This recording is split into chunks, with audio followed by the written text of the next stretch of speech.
बिस्मिल्लाहिर्रहमानिर्रहीम। बोलते कालम के साथ मैं आमिर रज़ा खान। और अगर आपको ये पता चले कि चांद पर बड़ा एटमी धमाका होने जा रहा है और इसमें पाकिस्तान भी शामिल है, यानी पाकिस्तान की तरफ से एक न्यूक्लियर धमाका जो है वो चांद पर किया जाएगा, तो क्या आपको इस बात पर यकीन आएगा? आना चाहिए, क्योंकि जो आने वाली ख़बर है वो बड़ी ज़बरदस्त है। और इस ख़बर से का आगाज़ मैं अमेरिका से करना चाहता हूँ कि अमेरिका के नासा के वाइस प्रेसिडेंट ने, जो कि अबूरी आज इस वक्त सरबराह भी हैं, और उन्होंने सेन डफ़े नाम है जी उनका, सेन डफ़े ने ये ऐलान किया है कि 2030 तक अमेरिका अपना न्यूक्लियर रिएक्टर जो है वो चांद पर कायम करने जा रहा है।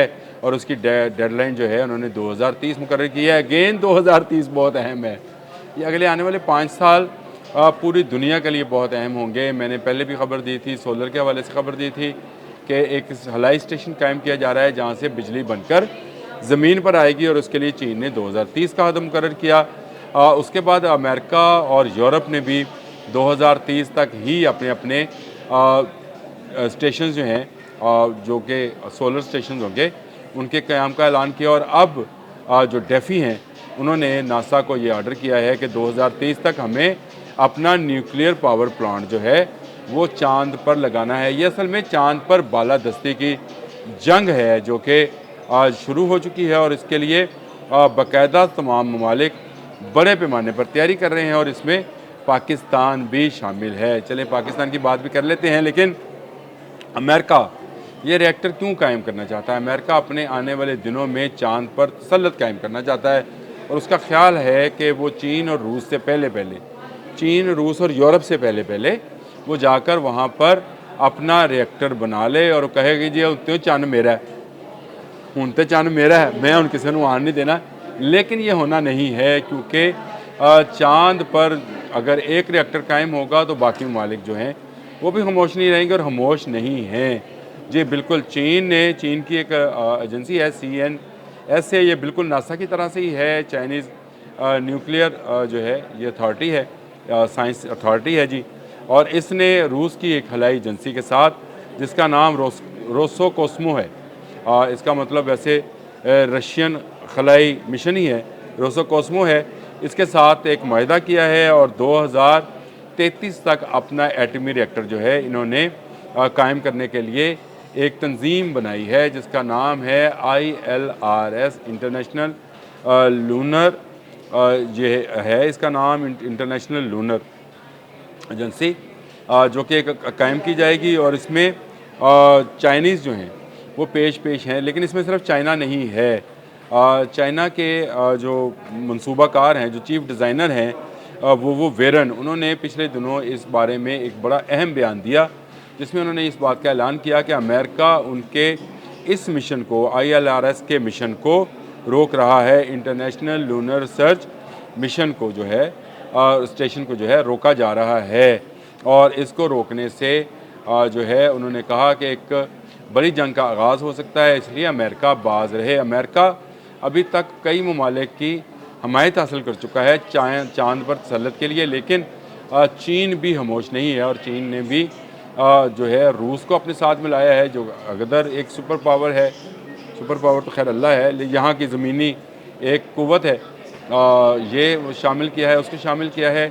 फ्रांस उसके साथ शामिल हो चुका है, जर्मनी शामिल हो चुका है, और एक और मुल्क का नाम वो वेरन ने लिया है, और वो मुल्क है पाकिस्तान। जी हाँ, उन्होंने पाकिस्तान का ना सिर्फ नाम लिया, बल्कि उन्होंने कहा कि पाकिस्तान इस सारे ILRS प्रोग्राम के अंदर तावन कर रहा है।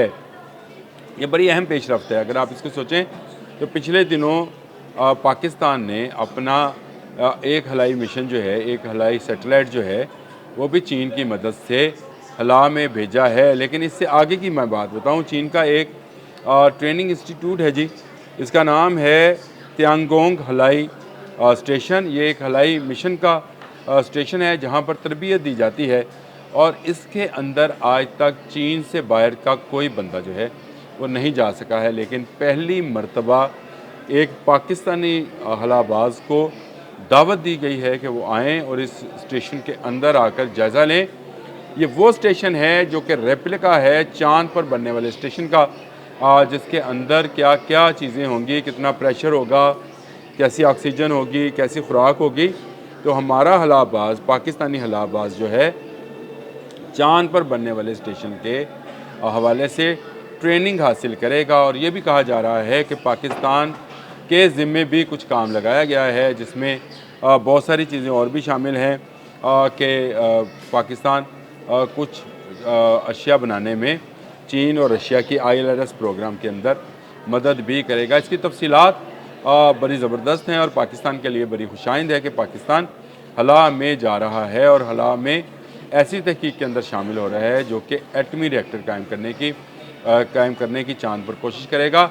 और अगर आप मुस्तकबिल में चाँद पर कोई एटम बम फटता हुआ, वैसे तो अभी हम चाँद को रोशन देखते हैं, कोई ज़मीन से हम चाँद पर एटम बम फटता हुआ देखें तो याद रखिएगा उसमें पाकिस्तान भी शामिल है। ये क्योंकि एक तहकीकी सारा विज़न है। इसमें कहा यह जा रहा है, जो अमेरिका ने भी ऐलान किया है, उन्होंने कहा कि वो एक पावर स्टेशन बनाना चाहते हैं जहाँ से बिजली बने और बिजली को आसानी से ज़मीन पर मुंतकिल किया जा सके।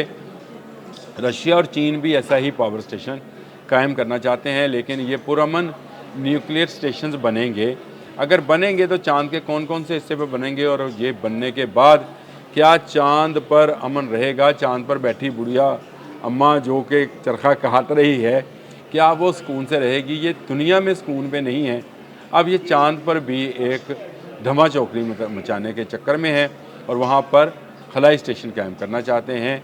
अल्लाह करे ये पुरअमन ही हो, ये उस तरह से ना हो जिस तरह से न्यूक्लियर के साथ हमने ये किया है। लेकिन चाँद एक बड़ा स्यारा है जहाँ पर जो है तजर्बात करना निस्बतन आसान होगा। एटमी तजर्बात करना ज़मीन की निस्बत आसान होगा, क्योंकि यहाँ पर अगर तजर्बात किए जाएँ तो उससे ख़तरा होता है कि इंसानी जानें भी जा सकती हैं। लेकिन चाँद पर तो ऐसा कोई मसला नहीं है। ये कहा यह जा रहा है कि एक ऐसे माहौल के अंदर जहाँ पर किसी इंसान के लिए कोई ख़तरा नहीं होगा, ऐसी तवानाई के सेंटर्स बनाए जाएँ जहाँ पर एटमी रिएक्टर्स को फॉल कर बिजली बनाई जाए और उस बिजली को ज़मीन तक लाया जाए। वो मैंने इससे पहले जो किया था, मैंने आपको बताया था कि अमेरिकन इस पर काम कर रहे हैं, अमेरिकन भी काम कर रहे हैं और चाइनीज़ भी काम कर रहे हैं कि हला में बनने वाली बिजली को ज़मीन तक कैसे पहुँचाया जाए। और अब अमेरिकन ये काम कर रहे हैं कि हला में न्यूक्लियर बिजली बनाकर उसको किस तरह से ज़मीन पर लाया जाए। आया वो कोई लेज़र बीम के ज़रिए लाया जाएगा या उसके लिए कोई और सिस्टम जो है उसको डेवलप किया जाएगा। इंफ्रारेड कोई होंगी, क्या होगा क्या नहीं होगा ये तो एक लंबी कहानी है। लेकिन 2030 अगेन एक अहम साल साबित होगा जिसमें जो है अमेरिका पहला न्यूक्लियर रिएक्टर जो कि 40 किलोवाट का है ज़मीन पर उसको बनाया जा चुका है और उसमें कुछ अमेरिकन प्राइवेट कंपनीज़ को भी शामिल किया गया है। और कहा जा रहा है कि 2030 तक 100 किलोवाट का एक खलाई स्टेशन जो है चाँद पर, न्यूक्लियर स्टेशन सॉरी, चाँद पर कायम किया जाएगा। और उसके साथ साथ ILRS ने भी ऐलान किया है, यानी रशियन और चाइनीज़ का जो कंसोर्शियम है ILRS के साथ काम करने वाला, उन्होंने अपने लिए 2032 और 33 को किया है, टारगेट किया है कि जी वो उस वक्त तक चाँद पर एक न्यूक्लियर स्टेशन कायम कर लेंगे। लेकिन मुझे ये नज़र आता है कि 2030 की तारीख इसलिए भी अहम है कि अमेरिका भी 2030 को जाएगा, तो चाइनीज़ ने भी अपनी काम की रफ्तार को मज़ीद तेज़ कर दिया है और वो भी इसको 2030 तक ही लेकर जाएंगे। बड़ा ही ज़बरदस्त प्लान है दोनों का, अगर ये एक सेव एनर्जी बनाने का प्लान हो तो। लेकिन अगर चाँद पर जारदारी की बात शुरू हो गई, एक दौड़ शुरू हो गई, तो दुनिया के कई मुल्क लपेट में आएंगे, क्योंकि दोनों तरफ चीन की तरफ कोई 24 ममालिक के सिग्नेटरीज़ हैं जिनमें पाकिस्तान भी शामिल है और अमेरिका की तरफ भी कुछ 17 ममालिक सिग्नेटरीज़ हैं जो चाँद पर तहकीक करने के लिए ऐसे स्टेशन कायम करना चाहते हैं, तावन करना चाहते हैं या मदद करना चाहते हैं। तो ये नई डेवलपमेंट थी। मैंने क्या आपको बता दूं कि चाँद पर बनने वाले न्यूक्लियर रिएक्टर में पाकिस्तान भी हिस्सेदार है और ये बड़ी खुशाइन ख़बर है कि पाकिस्तान ना सिर्फ चीन का दोस्त है, बल्कि हला में अगर कोई स्टेशन कायम किया जाता है तो इसमें पाकिस्तान का हलानवर्द भी शामिल होगा और नई तहकीक जो है उसको सीखने का मौका मिलेगा। ये अच्छी बात है कि चाँद पर तहकीक की जाए, लेकिन चाँद पर वो वाला जो दुनिया में बदअमनी का गंद है वो वहाँ पर ना मचाया जाए। पाकिस्तान प्योरली सिर्फ़ और सिर्फ तहकीक के लिए अपने आप को पेश कर रहा है। पाकिस्तान के खिलाफबाज जो है वो इस हवाले से मदद फराहम करेंगे। लेकिन एक बात बड़ी अहम है कि दोनों तरफ जो है ममालिक सिग्नेटरीज़ हैं पुरअमन के लिए, लेकिन अमन को तो ख़तरा होगा जब न्यूक्लियर पावर प्लांट बनेंगे। अब तक के लिए इतना ही। अल्लाह हाफ़िज़।